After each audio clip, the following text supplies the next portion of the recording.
రాజకీయాల్లోకి ఎంతో మంది వస్తుంటారు పోతుంటారు, అవన్నీ లెక్కలేదు. కానీ పవన్ కళ్యాణ్ లాంటోడు మాత్రం ఒకే ఒక్కసారి వస్తాడు. వచ్చాడంటే ఇక ఏలిపారెత్తాడు. రాసుకోరా సాంబా, మామూలుగా ఉండదు ఎవరం. సినిమాల్లో అయినా పాలిటిక్స్ లో అయినా బంగారం అడిగెట్టాడంటే రికార్డులన్నీ బదలవాల్సిందే, కొత్త హిస్టరీలు రాసుకోవాల్సిందే. అట్టా ఉంటది మరి జనసేన రాజకీయం. అదేటో కానీ ఎక్కడ తనని తక్కువ చేసి చూస్తారో అక్కడే నిలబడి చూపిస్తాడు పవన్. అన్నింటికీ మించి సనాతన ధర్మసేనానిగా దేశమంతా అభిమానుల్ని సంపాదించుకున్నాడు జనసేనని. అందుకే దేశంలో ఎంతో చరిత్ర కలిగి ఉన్న పెద్ద పెద్ద ధార్మిక సంస్థలు మఠాలు పవన్ ఆహ్వానిస్తున్నాయి, ఆయనతో మాట్లాడిస్తున్నాయి.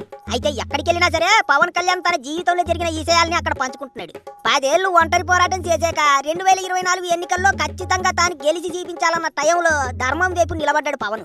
పవన్ కళ్యాణ్ వెళ్ళాలనుకుంటే జగనన్న వైపు కూడా ఎల్లుండొచ్చు. కానీ అప్పటికే రాష్ట్రంలో వైసీపీ చేసిన పనులు వాళ్ళ వ్యవహారం అంతా చూసే పవన్ కూటమి కట్టడానికి రెడీ అయిపోన్నాడు. కురుక్షేత్రంలో అర్జునుడు లాంటోండని పవన్ కళ్యాణ్ చెప్పుకున్నాడు. అంటే జగనన్న జట్టును కౌరవ సైన్యంతో పోల్చాడన్నట్టు. ఇక ఇట్టాగే కర్ణాటకలో గీతా మహోత్సవం జరిగితే అక్కడికి వెళ్ళిన పవన్ అద్భుతంగా మాట్లాడాడు. పెద్ద పెద్దోళ్ళ మనసు గెలుచుకున్నాడు. అంతేకాదు కన్నడ గడ్డ మీద ఇప్పటిదాకా ఎవ్వరికి, ఏ నాయకుడికి, ఏ తెలుగు సినిమా హీరోకు దక్కని గౌరవం దక్కింది జనసేనానికి.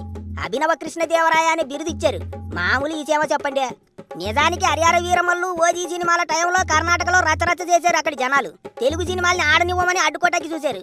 కానీ ఆనక ఓసారి కర్ణాటక వెళ్ళిన పవన్ కన్నడలో మాట్లాడి అలా మనసు గెలిచాడు.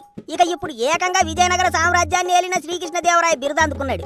అటు తమిళనాడులోనూ పవన్ కళ్యాణ్ క్రేజ్ ఏరే లెవెల్. ఆ మధ్యన మురుగన్ మహానాడికి వెళ్ళి అద్భుతంగా మాట్లాడి అక్కడి లీడర్లకు ఎన్నులో వణుకు పుట్టించాడు. పవన్ ఎక్కడైనా నిలబడగలడు, ఎక్కడైనా నెగ్గుకు రాగలడు అని పసిగట్టారు కాబట్టి ఎన్డీఏ టీము తమ జట్టులో చేర్చుకున్నారు.